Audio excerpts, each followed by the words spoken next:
بسم اللہ الرحمن الرحیم۔ سورۃ البقرہ آیت نمبر 254۔ اس آیت میں بخل کی مذمت ہے اور خرچ کرنے کی ترغیب ہے کہ خرچ کیا جائے۔ یا ایھا الذین آمنوا، یا الذین وہ لوگ آمنو تو ایمان لائے، با محاورہ ترجمہ اے ایمان والے۔ پہلے بھی بتایا تھا یہ جو ایھا ہے یہ یا اور جو الف لام آتا ہے آگے اس کے بیچ میں صرف فاصلے کے لیے آتا ہے، اس کا اپنا کوئی خاص معنی نہیں ہوتا۔ تو یا ایھا الذین، اور قرآن میں بہت جگہ ہے یا ایھا الناس، یا ایھا الذین آمنوا، یا ایھا النفس۔ جب مذکر ہو تو ایھا آتا ہے اور جب اگلا مؤنث ہو تو پھر ایھا آتا ہے تا کے ساتھ۔ تو اے وہ لوگوں جو ایمان لائے، انفقوا خرچ کرو، عمل کا صحیح خرچ کرو، واو جمع کے لیے ہے، خرچ کرو، مما من سے جو سے، ما جو، رزقنا دیا، ہم نے کم تمہیں۔ پہلے بھی بتایا تھا یہ لفظ رزق یہ عطا کے معنی میں ہے۔ ہم رزق عام طور پر یہی سمجھتے ہیں کھانے پینے کی چیزیں، صرف کھانے پینے کی چیزیں نہیں ہیں، جو اللہ کی طرف سے عطا ہے وہ رزق ہے۔ تو جو چیز ہم نے آپ کو عطا کیا، جو دیا ہم نے، اس میں سے خرچ کرو۔ علم دیا تو اس سے خرچ کرو، آپ کو کوئی ہنر دیا ہے تو اس میں سے خرچ کرو، آپ کو مال دیا ہے تو اس میں سے خرچ کرو۔ اب ظاہری بات ہے ہر بندے کی اپنی اپنی فیلڈ ہے اور خرچ کرنے کا اپنا اپنا میدان ہے، لہٰذا ضروری نہیں ہے کہ جس کے پاس کوئی کروڑوں اربوں روپے ہو تو بس وہی خرچ کر سکتا ہے، دوسرا بندہ نہیں۔ ہر بندے کے پاس خرچ کرنے کے مواقع ہے کہ وہ کیا جو اس کے پاس ہے۔ مثلا ایک عام آدمی ہے کہ جس کو اللہ تبارک و تعالیٰ نے کوئی کاریگری دی ہے، چھوٹا موٹا کام جانتا ہے، تو اگر پیسہ نہیں دے سکتا کسی کو یا کسی اچھی جگہ میں، جیسے رفاہی کام ہے، تو کم از کم اپنی صلاحیت ہے تو دے سکتا ہے نا، کہ وہاں جو ہے نا بیلچے تغاری کا کام تو کر سکتا ہے نا۔ مثلا مسجد بن رہی ہے، اب ایک بندہ پیسہ خرچ کر رہا ہے، دوسرا بندہ ہاتھ کا کام کر رہا ہے، تیسرا بناوٹ کا اور بنا رہا ہے، چوتھا اس کا نقشہ بنا رہا ہے، یہ سب خرچ کر رہے ہیں اپنی اپنی اس کے مطابق کو۔ تو اے ایمان والو خرچ کرو جو دیا ہم نے، من قبل اس کے، ان یأتی کہ آئے، یوم وہ دن، لا بیع کوئی تجارت نہیں، خرید و فروخت، جس دن میں کوئی خرید و فروخت نہیں ہوگی کوئی کسی سے۔ یہ اصل میں بعض لوگوں کا جو تصور ہے کہ قیامت والے دن نیکیاں بکھیں گی اور جو برائیاں ہیں اس کے بدلے میں پیسے دیے جائیں گے اور دوسرے کے کھاتے میں ڈال دیے جائیں گے، اس طرح کا کوئی وہاں سین نہیں ہوگا۔ وہاں صرف جو عمل کا سکہ ہے وہ چلے گا، مال، دولت، شہرت، قوت، طاقت، یہ کچھ بھی کام نہیں آئے گا وہ دن۔ اور یہ دن سے مراد کون سا ہے؟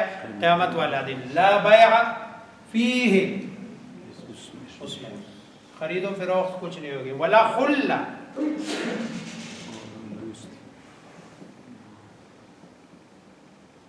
خلہ اصل میں کہتے ہیں جگری دوستی، دوستی برائے دوستی۔ ابراہیم علیہ السلام کو بھی خلیل کہتے ہیں۔ یہ خلہ اصل میں ہے، یہ خا دو لام ہے، ادھر خلیل ہے، اور یہ لفظ خلہ جس کو رسول اللہ صلی اللہ علیہ وسلم بھی فرماتے ہیں، لو کنت اتخذت خلیلا لاتخذت ابا بکر خلیلا، اگر میں کسی کو خلیل بناتا نا تو میں ابو بکر کو اپنا جگری دوست بناتا، لیکن چونکہ میں اللہ کو اپنا جگری دوست بنا چکا ہوں۔ گویا کہ ایک طرف ابو بکر صدیق رضی اللہ تعالیٰ عنہ کا مقام اور مرتبہ بتا رہے کہ ان کا اتنا مقام اور مرتبہ ہے کہ اگر کسی کو جگری دوست بناتا نا میں دنیا میں، جس کو بندہ سارا دل ساری چیزیں دے دے، تو ابو بکر کو بناتا، لیکن چونکہ میں اللہ کو اور اللہ مجھے اپنا دوست بنا چکے ہیں، اس لیے میری جگری دوستی کس کے ساتھ ہے؟ اللہ کے ساتھ۔ تو یہ وہاں جگری دوستی کوئی نہیں چلے گی، رشتہ ناتا کوئی نہیں چلے گا، سب وہی عمل کا سکہ، ولا شفاعہ، اور نہ سفارش۔ اس سفارش سے مراد عام سفارش نہیں ہے، شفاعت چلے گی وہاں، ایمان والوں کے لیے سفارش ہوگی، جیسے کہ اگلے آیت الکرسی میں ہے من ذا الذی یشفع عندہ الا بإذنہ، گویا کہ اللہ کی اجازت کے ساتھ۔ اب اللہ نے کہاں کہاں اجازت دی ہے، یہ بھی قرآن میں اللہ تبارک و تعالیٰ نے من ذا الذی پر اس پہ بات کریں گے کہ بھائی کدھر کس کو سفارش کس کی ہوگی، کس کی نہیں ہوگی، کس کو اجازت ہوگی، کس کو نہیں ہوگی۔ یہ سفارش یہ اصل میں یہ جو عیسائیوں کا ایک تصور ہے کہ بھائی ہمارے لیے حضرت عیسیٰ علیہ السلام نے جان دے دی ہے اور وہی ہماری سفارش کریں گے، اور قیامت والے دن وہی ہمارے لیے کافی ہے، ہم سب جنت میں جائیں گے۔ ایسا کوئی سین نہیں ہوگا، تو نہ خرید و فروخت ہے، نہ کوئی جگری دوستی ہے، ہاں دوستی ہے لیکن ایمان والی دوستی۔ قرآن میں اللہ تبارک و تعالی فرماتے ہیں کہ جب کوئی بندہ جہنم میں جائے گا اور جہنم میں جانے کا سبب اور ذریعہ اس کا دوست ہوگا، تو یہ ایک جملہ کہے گا، قرآن نے اس کو ذکر کیا ہے، یا لیتنی لو اتخذت فلانا ما اتخذت فلانا خلیلا، اے کاش میں فلاں کو اپنا جگری دوست نہ بناتا، کیونکہ اس جگری دوست کی وجہ سے رسول اللہ صلی اللہ علیہ وسلم فرماتے ہیں دنیا میں بھی اگر آپ کو کسی کو دوست بنانا ہو تو آپ دیکھ لیا کرو من یخالل، کہ آپ کس کو اپنا جگری دوست بنا رہے ہیں، کہیں وہ ایسا تو نہیں ہے کہ اس کی دوستی آپ کو جہنم کی طرف لے کے جا رہی ہے۔ ایسے بندے کو دوست نہ بناؤ، دوست اس کو بناؤ، اور دوستی کا بڑا اثر ہوتا ہے بندے کے اوپر۔ دوست کے جتنے اثرات آتے ہیں نا، اتنے جو ہے نا باقی لوگوں کے نہیں آتے۔ بندہ دوست کے ساتھ بیٹھ کے، ظاہری بات ہے دوستوں کی جو محفل ہے آپ اس میں بیٹھیں گے، اگر وہاں دین کی بات ہے آپ دین کی بات سنیں گے، اللہ کی بات ہے اللہ کی بات سنیں گے، وہاں اگر جو ہے نا برائیاں ہیں اور غلط باتیں ہیں تو آپ غلط باتیں سنیں، اور اس کا اثر جو ہے نا بندے کے اوپر آتا ہے۔ اور جو ہے نا جو آپ کی ہم نشینی ہے، مجالس ہے، اس مجالس کا بڑا اثر، وہاں کوئی دوستیاں کام نہیں آئیں گی الا یہ کہ ایمان والی دوستی ہو اور اللہ کے لیے دوستی ہو۔ البغض فی اللہ والحب فی اللہ، بغض بھی کس کے لیے اور محبت بھی اللہ۔ کسی سے محبت ہے کیوں ہے؟ کہ اللہ کا بندہ ہے اور اللہ کے مخلوق میں سے ہے، اس لیے والکافرون، اور کافر جمع ہے ہم الظالمون، وہ انصاف ہے، ظالم ہے، ناانصاف ہے۔ میں نے پہلے بھی بتایا تھا کہ یہاں کافر سے مراد وہ جو اللہ کا منکر ہے وہ کافر نہیں ہے، یہاں جو اللہ کی بات کو نہ ماننے والا ہے وہ، جو اللہ کی بات نہیں مانتا، اللہ کے احکامات کو پس پش ڈالتا ہے، وہ مراد ہے۔ والکافرون، کیونکہ پیچھے ایمان والوں کا تذکرہ، کافروں کا تذکرہ نہیں ہے ادھر۔ والکافرون، اور کافر ہی ہم الظالمون۔ ظلم کا میں نے پہلے بھی معنی کیا تھا، ظلم کے معنی ہوتے ہیں وضع الشیء فی غیر محلہ، کسی چیز کو اپنے محل سے اٹھا کر دوسری جگہ رکھ دینا، جس کا جو مقام ہے اس مقام سے گرانا بھی ظلم ہے اور اس مقام سے اٹھانا بھی ظلم ہے۔